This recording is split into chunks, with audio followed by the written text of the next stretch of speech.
Hi everyone, I'm Jim and welcome to review of Swansong, the 5th studio record by the band Carcass. Today we're celebrating the 30th anniversary of the release, decided to go back and see if it still holds up or not. I've already reviewed two of the records, Hard Work and Surgical Steel, so go check those videos out. My story with this band is quite simple. Back when I was like 4 and 5, I would listen to all of their music, especially this record and the previous one, because my brother had them on cassette tapes. That was over 20 years ago and I've been a fan of this band ever since. When it comes to lineup, we've got Jeffrey Walker on bass and vocals, Bill Steer on the guitars, and Ken Owen on the drums. These are the founding members, and we also have Carl on second guitar.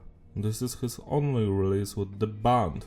Sadly, this is the last Carcass release with Ken Owen on the drums because he suffered from a brain hemorrhage in 1999, but since the band came back, he still co-writes some of the music, has ideas, he was even one of the music videos as the main character, so that's quite nice and commendable that they still involve him with the band. Also a fun fact, most of the guys here a year later started a new band called Blackstar after one of the songs from this release. The production here was handled by Colin Richardson and it's tight, it's clean but heavy, not necessarily no clipping, just the way I like it. I especially enjoy how the drums were mixed, they still sound so fresh and just good. When it comes to the message, it's diverse, the songs are mostly about society, politics, there's that cheeky British ironic humor thrown in there as well. A lot of songs about selling out and how the music business sucks ass as well. I actually love most of the lyrics here, especially in the song Don't Believe a Word, Rock the Vote, Firm Hand and Go to Hell. I urge you to read all of the lyrics by yourself. When it comes to the structure of the tracks, it's pretty basic, standard intro, verse pre-chorus, chorus, verse pre-chorus, chorus, bridge, chorus, outro. Usually the bridge has a guitar solo.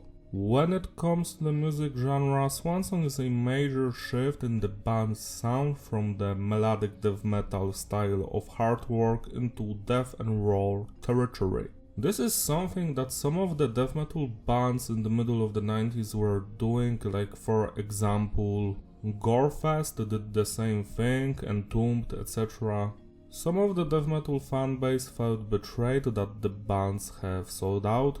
To me it was clear that this was just a phase of experimentation and I did enjoy those death and roll records. Because of the record label and how the album was received, the band broke up. A decade later the band came back and they've been playing ever since. What's also interesting is the fact that the band didn't have a lot of say when it comes to the track list. Apparently they were very unhappy that some of the B-sides weren't on the album, they haven't been chosen for the release. And apparently the first plan was to release a double record, but the record label said no. That's just what the band said in one of the interviews. Now let's talk about the musicianship. Let's start with Ken Owen's drumming and he's straight up on fire. I love his double bass work, the grooves, the style, the precision, the speed of his playing. It's all here. I also enjoy when he adds that double bass work here and there. It's not on all of the songs, but when it happens, it's very tasteful and it sounds just very cool and interesting. Next we've got the bass and it's audible. It mostly follows the guitars, but we have a lot of moments here and there where it deviates from that stuff, or some parts here and there where there's only the bassist and the drummer playing, which I do enjoy a lot. Next we've got the guitar work and it's superb. We've got some rock and roll riffs, some mellow death riffs here and there as well, not as much, not as heavy or fast, but they are still here. I love how groovy and heavy the main guitar riffs are, they are very memorable. But the best thing about the guitar playing, at least to me, are the guitar solos. They're just so good, so fun to listen to, nothing to complain about here. Last but not least we've got Jeff's vocals and well, his raspy screaming tone. It's an acquired taste. To me personally, I don't have a problem with it, it's good, but I know that the vocals could have been better. I don't know how his clean singing sounds like, but if it sounds worse than the screaming, then the screaming was a good choice. I'm just a person that prefers screaming and growling over singing, so I rather listen to a rock and roll release with than or AC/DC. It's just not for me. Now we can rate the individual songs. The album opens up with Keep On Rotting in the free word, and I just love the intro here.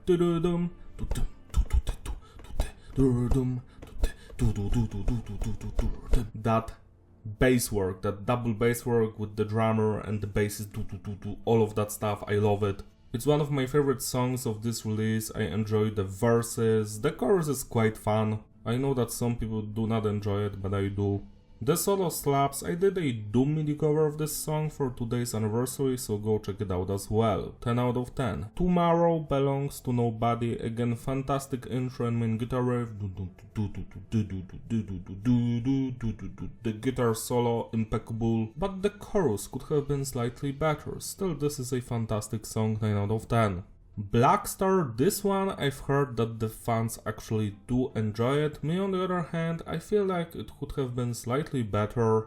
That main guitar riff is very juicy and fun to listen to, but yet again I feel like the chorus drops the song down a little bit. But the guitar solo again is quite nice. 8 minus out of 10. Cross My Heart seems like a filler track to me. But I'm a big fan of the drums here, especially the double bass work. It's an okay song, you're not going to remember it, but it's a fun time, 7 out of 10. Child's Play has a fantastic intro with the bass playing and drumming. It sounds like a nu metal song infused with Iron Maiden. It has that vibe to it. I love the main guitar riffs, the solo. Yeah, it's a fun time, 9 out of 10. Room 101, this one I do enjoy the lyrical content and some of the guitar riffs, but overall I feel like this is one of the weakest songs on this release.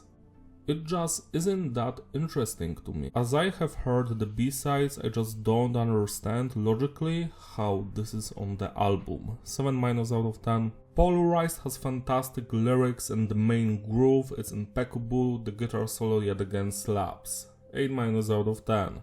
Generation Hexed yet again seems like a filler song. It's not memorable, you're going to forget about it, but I do enjoy listening to it. I'm not going to skip it. 7 out of 10.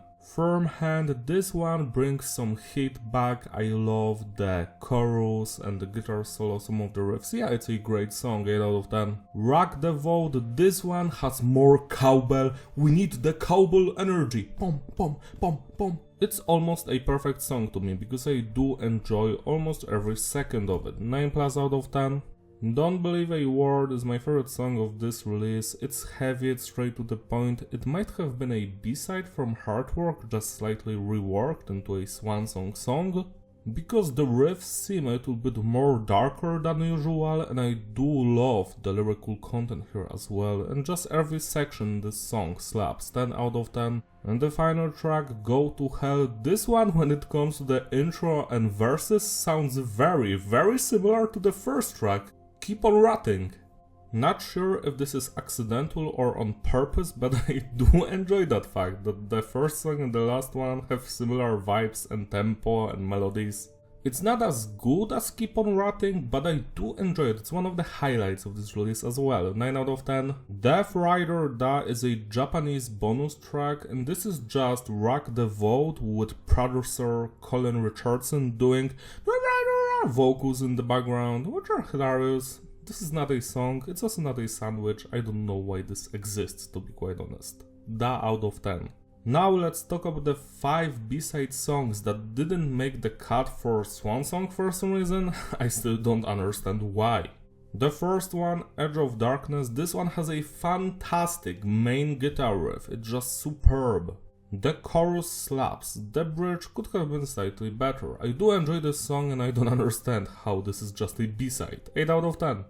Emotional Flatline is my favorite B-side. I just love the atmosphere of this song, the main guitar riffs, the drumming, it's stellar, everything, just everything. It's not perfect by any means, but if this was on the standard album, it would have been my top 5 songs easily. 9 out of 10. Ever increasing circles, I do enjoy the message behind the song. That main groove is just so hypnotic, to be quite honest.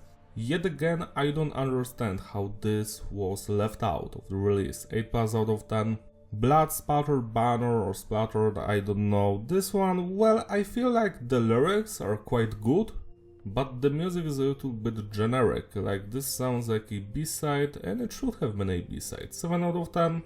I told you so, corporate rock really does suck. So yet again, fantastic message and the guitar solo, but this song, yeah, it has that B-side vibe to it. 7 out of 10. To sum it up, the consistency is stable, the flow is fitting, groupability. Yeah, this is a great release. It's my second favorite Carcass album because I just do enjoy how unique it sounds like. They don't have a record that's similar to this. It's never going to happen, that's sad, but it was a good experiment. Like, they did have a great batch of songs here. In my opinion though, some of the songs should have been replaced, like Cross My Heart, Room 101, Generation Hexed.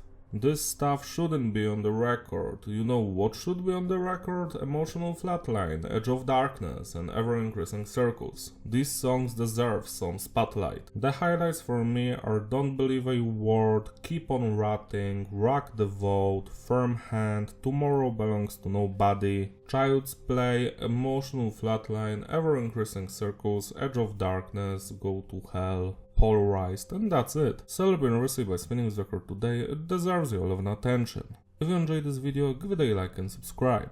Follow me on my Instagram, link in the description. Shout out to my Patreon supporters who always sponsor these videos, you're truly wonderful. You can join them if you want, so I can make you an album review, do media cover, video of your choice. See you next time. Bye. Keep on ratting.